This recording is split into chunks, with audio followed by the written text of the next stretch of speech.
Assalamualaikum warahmatullahi wabarakatuh. Pemirsa yang saya hormati, alhamdulillah kita dapat berjumpa dalam suasana yang penuh dengan rahmat dan ridho dari Allah Subhanahu wa taala. Sebagai umat Islam, kita meyakini bahwa ajaran agama Islam kita adalah sholih fi kulli zaman wal makan. Artinya bahwa seluruh ajaran Islam itu memiliki relevansi dalam situasi dan kondisi apapun. Relevan dalam arti sesuai dan bisa beradaptasi dengan perkembangan zaman dimanapun Muslim itu berada. Maka meskipun ajaran Islam ini diwahyukan kepada Rasulullah pada abad ke-6 Hijrah, tetapi sampai saat ini, pada masa modern ini, tetap relevan, tetap dapat diadaptasikan dan disesuaikan dengan perkembangan zaman. Maka pertanyaannya adalah, bagaimana kemudian cara kita merelevansikan ajaran-ajaran Islam yang turun pada masa lalu untuk dapat menjawab tantangan persoalan pada masa sekarang?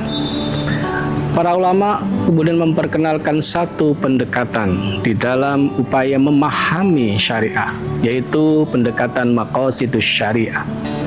Maqasid syariah terdiri dari dua kata, maqasid dan syariah. Maqasid artinya adalah tujuan, dan syariah tentu adalah yang dimaksud keseluruhan ajaran Islam, baik yang berkaitan dengan akidah atau teologi, berkaitan dengan akhlak, dan juga berkaitan dengan hukum Islam atau fiqhul amaliyah. Nah, bagaimana kemudian kita bisa menggunakan pendekatan maqasid syariah itu di dalam upaya untuk menggali dan kemudian menemukan hukum-hukum Islam yang kemudian dapat diadaptasikan untuk menjawab perkembangan zaman. Maka di sini kemudian kita harus berpijak bahwa maqasid syariah adalah intinya para ulama menyepakati bahwa seluruh ajaran Islam itu memiliki tujuan utama, yaitu untuk kemaslahatan manusia. Manusia dalam hukum Islam tidak hanya berposisi sebagai objek dari sebuah hukum, tapi juga dia adalah sebuah subjek hukum. Dia adalah mukallaf. Oleh karena itu, lalu bagaimana cara mengukur kemaslahatan itu? Imam Al-Ghazali kemudian membuat satu indikator atau qarinah bagaimana mengukur kemaslahatan itu melalui 3 indikator.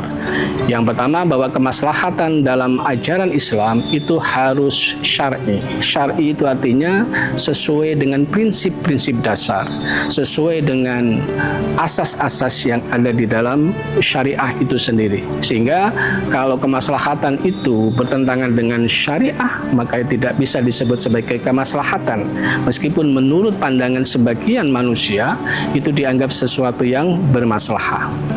Yang kedua adalah bahwa kemaslahatan itu harus kulli.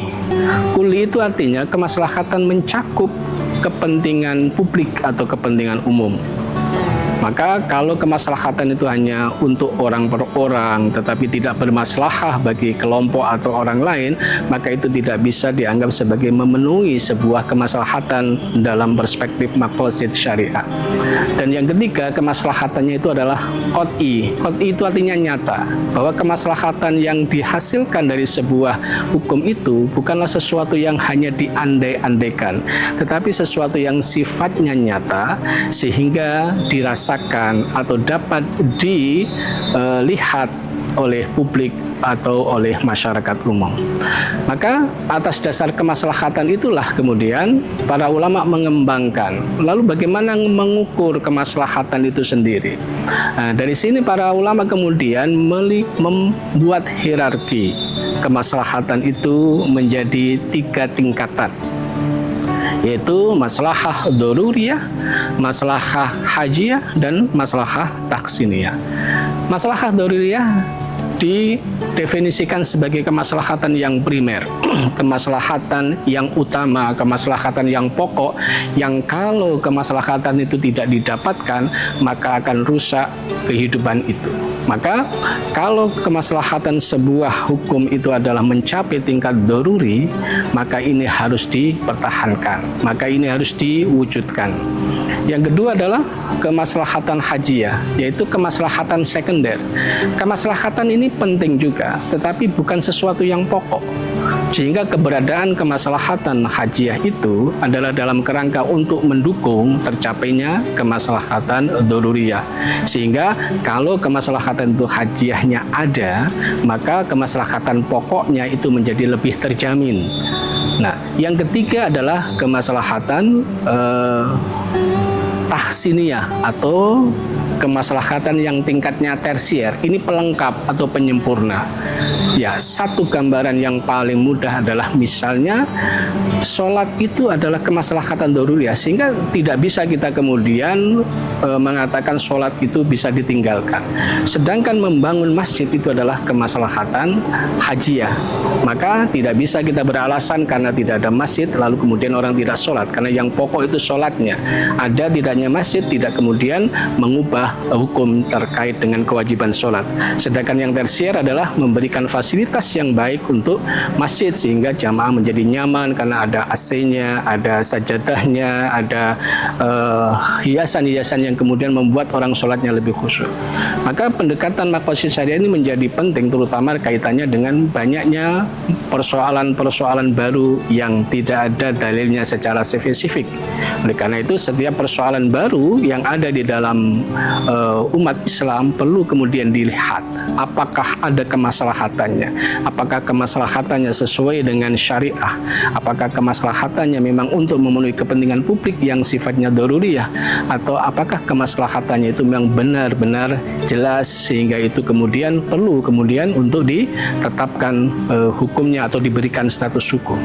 Oleh karena itu pendekatan maqasid syariah dapat menjadi jembatan untuk kemudian bagaimana mengadaptasikan aturan-aturan syariah yang sudah diturunkan jauh sebelum kita lahir dengan kondisi-kondisi sekarang yang penuh dengan perubahan, terutama pada masa era digital.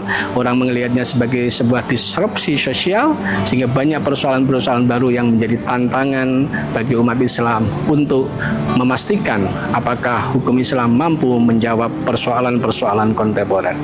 Demikian pemirsa yang saya hormati, semoga bermanfaat. Dari saya cukup sekian. Wallahul muwaffiq ila aqwamit thoriq. Assalamualaikum warahmatullahi wabarakatuh.